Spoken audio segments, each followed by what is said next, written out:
Oh, possible kakito eh. Tingin ko kak. Wala ko nga magbabalbon eh. Wala eh. Baka doon sa susunod. Si Picoy kasi, never pa siya na ano eh. Oh, actually, pawala na talaga. Isa na lang. Ulo tong itlog eh. Hindi na nasundan. So, pero yun, fertile yun. Ang ginagawa ko kay Picoy, hindi ko na yan kukunan ko ng itlog. Diba? Ito, napisa na. Yung susunod, hindi na para siya magsubo. Pinapayaya ko. May mga payaya ako dyan. Either kahit iisa lang naman, edi pinapayaya ko talaga. Para hindi maano yung katawan. Itong kapares ng PBM ko na yun, Picoy din yun. Mga Picoy din to. Yan, yung mga black na yan. Apo na mga direct ng anak yan ni Picoy. Oo, dinadagdagan ko na kung anong last uling. Ito, may balbon to sa pa eh. Ayun. Ito, kamukha talaga to ng tatay niya. Yung tatay ni Picoy, ganyan kulay. Checkered. Balbon din yun. Yung paa. Nandun, buhay pa. Pinipilit ko lang bigyan ng medication para magkasimilya. Sana makakuha tayo. Kuha kasi ako, kapatid naman ni Picoy sa ama. Flyer ko doon, pero pinatraining ko lang hanggang South, di ko na kinarga ng derby. Hanggang 150 kilometers, umuwi talaga. Galing. Kasi tawid dagat, subok sila eh. Ito pala, ito yung tatay ng ito yung tatay ng aking 2 times Cagayan, yan. Bernasa. Tapos may cross na Jansen yan. Yung parents niya, parehas imported. Sobrang medyo lakas na ibon to eh. Ayaw niya talaga nagpapahawak. Kakto. Ito talaga, pag nag-anak to talaga, kahit smash, hindi ako napapahiya kasi sabi ko to sa naglipad na taga-Bataan, sabi ko, basta siya, smash siya, nasaan mo yan? Okay mo, ilang bagyo yun. Yan. Sayang, wala na si AU Pinoy eh. Yung nanay niya. Mismong galing USA. Ayun. Anak na lang. Bernardo Ibanez naman may-ari nun. Sir Bernardo. Malakas na ibon, no? Medyo... Yung nanay niya, may puti sa pakpak eh. Ayun. Ito, 2015 na to eh. 2015. Ito, batcher to sa bahay. Nilipad namin to eh. Hindi ko lang alam kung anong race record niya. Na-trace ko lang yung sisingsing niya doon sa book ni Papa. Tinignan ko yung parent. USA bird parehas. Kasi si Papa ko at saka si Sir Eric Madrigal, kaibigan matalik yun. Tapos ngayon, nandun pa yung kakambal ko. Nasa USA na din. Yung kanya, yun yung loft niya. Nandito, maya kwento ko yung loft niya. Dati naglilipad din siya sa Cuenca. Hindi lang nagtagal kasi nga, umalis na. Yan. Ito yung tatay ng ating 2 times Cagayan. Tsaka isang Apari. Smith yun. Tapos ito, nag-anak din to sa akin dati. Nakapuling ako, nasipa lang ako. First, super, zero visibility. Ipa ako after 5 minutes. Kaso pagdating ng Masbate, nawala na. Ngayon kasi, siyempre, di ba, sa breeding naman, dapat non-stop learning. Cross, pa rin, ikot pa rin. Pero ngayon, nakikita ko, mas parang maganda yung nagiging blend ng Bernasa. Bernasa de Brand, USA. Tapos, meron din akong sinubukan, yung sa mga balbo naman ni Leo. Ito siya, Ito naman yung mga balbo ni Leo magtibay. Ito yung talagang, kita mo naman yung katawan. Hento balbo, no?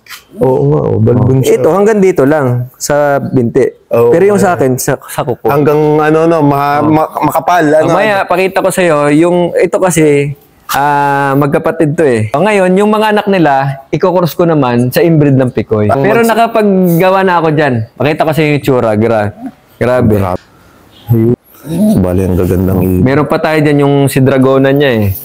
Siya pa din yan. Dalawa yun yung pinaka... Kumbaga, di ba, bawat puncher may kanya-kanyang pambato eh. Si Dragona, tsaka yun talaga, producer na ng Bacolod yun. Kasabay yun ni Picoy. Ice Look ba yun, yung Tagalipa? Nandun yun, yung kasabay. Actually, ito, si Lechon, nag-anak siya, medyo matanda na talaga eh. May sugat lang sa pakpak. Yan si Lechon eh. Anak naman niya yun. Medyo pangit na nga yung picture. Pakita ko na lang yung Ayun. Yan, may producer din niya ng Bacolod. Si Lechon. Anak naman niya yon. Overall champion. Inter-island. Yung may puting yun sa ulo, anak nila yun, inbred. Paisa-isa na lang. Kaya hindi ko talaga nilalaro ng mga anak nila. Yan naman, Romy Corpus. Producer ni Romy Corpus,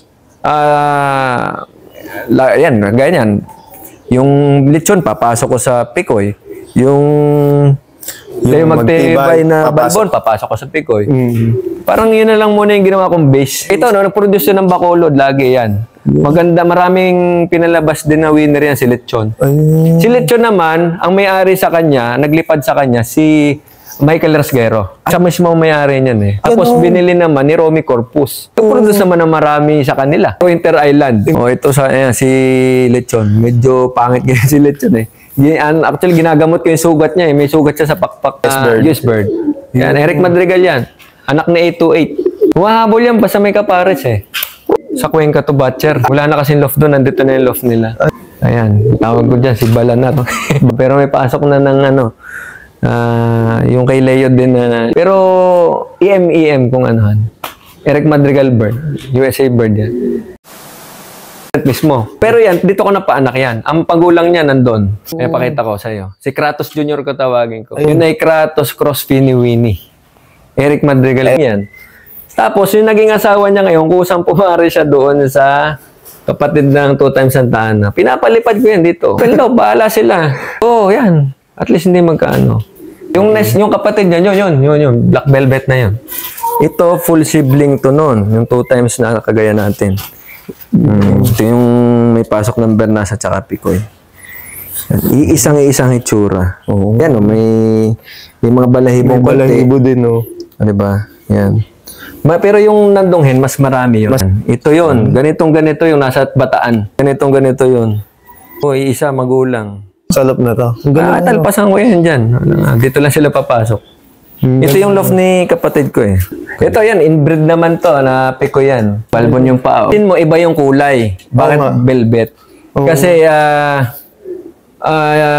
parang ginawa ko dun kasi, parang may magkaibang side, may infuse na yung blue bar.